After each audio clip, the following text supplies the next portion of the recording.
Баршаңызға сәлем, оқушылар 6 сыныптан қазақ тілі пәнінен 3-4 сабақ Астана тарих мекені тақырыбына арналған тапсырмаларды сіздермен бірге орындайтын боламыз. Оқушылар ескерте кетейін, арасында кейбір тапсырмалар болмайды. Ол тапсырмалар әрине тыңдалымға арналған. 3-ші тапсырма тыңдалым мәтіні бойынша сұрақтарға жауап беріңдер. Бірақ оқушылар кейде тыңдалымға арналған тапсырмалардың ішінде сұрақтар бір түсінікті болады, жауап беруге мүмкін болатын сұрақтар болады. Бұған өзіміздің ойымызды, шығармашылығымызды қоссақ, бұл сұрақтың жауабын таба алатындай боламыз. Мысалға, 3-ші тапсырма дәл сондай тапсырма. Бірінші сұрағы қасиетті өлке мекен дегенді қалай түсінесіңдер? Қасиетті өлке мекен деген ұғым қазақ халқында өзінің ата-бабаларынан қалған жерге деген құрметін білдіреді. Әр аймақ, әр мекен өз тарихымен, аңыз әңгімелерімен, табиғи байлықтарымен қасиетті болып саналады. Қазақ халқы үшін туған жері мен елі, ата-бабадан мұра болып қалған мекені әрқашан киелі. Сондықтан қасиетті өлке бұл халқымыздың тарихы, мәдениеті, рухани байлығы сақталған жер деп жауап береміз. Екінші сұрақ, жаңа Астана ежелгі қазақ жерінің төрі деп неліктен айтылған? Жаңа Астана ежелгі қазақ жерінің төрі деген сөз қазақ жерінің тарихын, мәдениеті мен дәстүрін жаңғырту мақсатында елорданың елдің ортасында орналасқанына байланысты айтылған. Астана елдің жүрегі, рухани орталығы ретінде қарастырылады. Ол тек қана қазіргі заманды емес, сонымен қатар ежелгі тарих пен дәстүрді де бойына сіңіріп, халықтың бірлігін, егемендігін бейнелейді. Үшінші сұрақ, өзің қай жерде тудың? Сол елді мекен туралы аңыз әңгіме білесің бе? Мен мысалы Қызылорда облысы туралы айтайын сіздерге. Мен Қызылорда облысына дүниеге келдім деп елестетейік. Бұл аймақтың бай тарихымен көптеген аңыз әңгімелері бар. Қызылорда облысы ежелден қазақтың ең көне қалалары мен мәдени ошақтары орналасқан жерлердің бірі. Мұнда Сырдария өзені ағып жатыр. Ол халыққа ежелден маңызды су көзі болған. Қызылорда туралы бір аңыз Қорқыт ата туралы. Қорқыт ата түркі халықтарының мифологиялық тұлғасы. Сырдарияның бойында өмір сүрген дейді. Ол өлімнен қашып мәңгі өмірді іздеген екен. Қорқыттың мәңгілік өмір туралы ойлары оның қобыз арқылы тартқан күйлерінде сақталған. Қорқыт ата туралы аңыздар осы өлкенің қасиетті екенін көрсетеді деп жауап берсек болады. Келесі тапсырма қазақ тілі, география, биология, математика пәндері бойынша өзің білетін термин сөздерді теріп жазыңдар. Мысалы, қазақ тіліне сөз таптары, морфология, синтаксис, антоним, синоним деген сөздерді, термин сөздерді алсақ болады.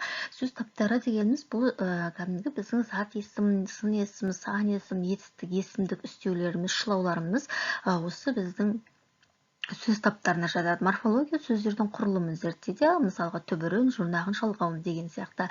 Синтаксис сөз тіркесімен сөйлем құрылысын зерттейді. Сөйлемнің мүшелері, сөйлемнің бірыңғай мүшелері, жай сөйлем, құрмала сөйлем дегеніміздің барлығы осы синтаксиске жатады. Антоним мағыналар бір-біріне қарама-қарсы сөздер болса, синоним мағынасы бір-біріне жақын, мәндес, ұқсас сөздер.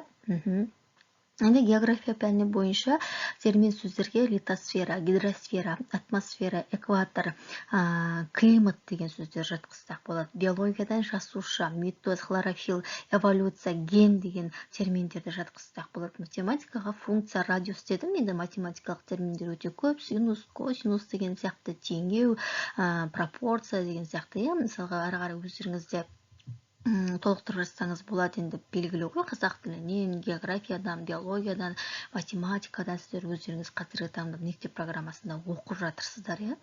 Ары қарай осы термин сөздерді өз білгендеріңізбен толықтырсаңыздар болады.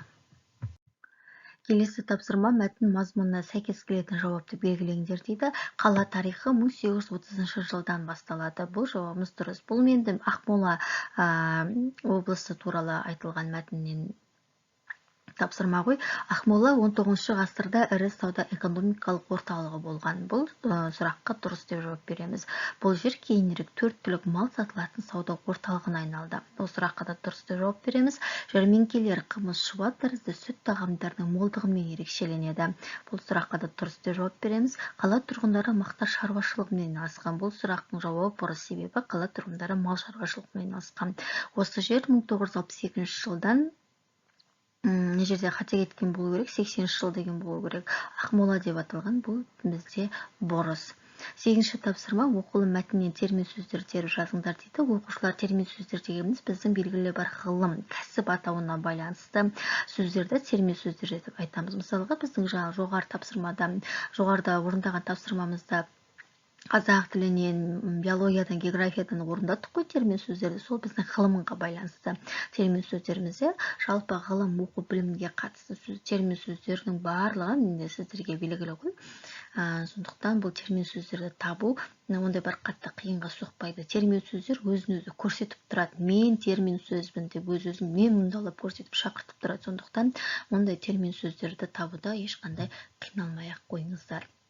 Термин сөздердің өзі былайша біздің неологизмдерге, жаңа сөздерге ұқсас болып келеді, бірақ екеуінде де айырмашылық бар. Біреуі ғылым мен техникаға қатысты сөздер болса, бұл жаңа сөздер біздің тілімізге басқа тілден енген сөздер.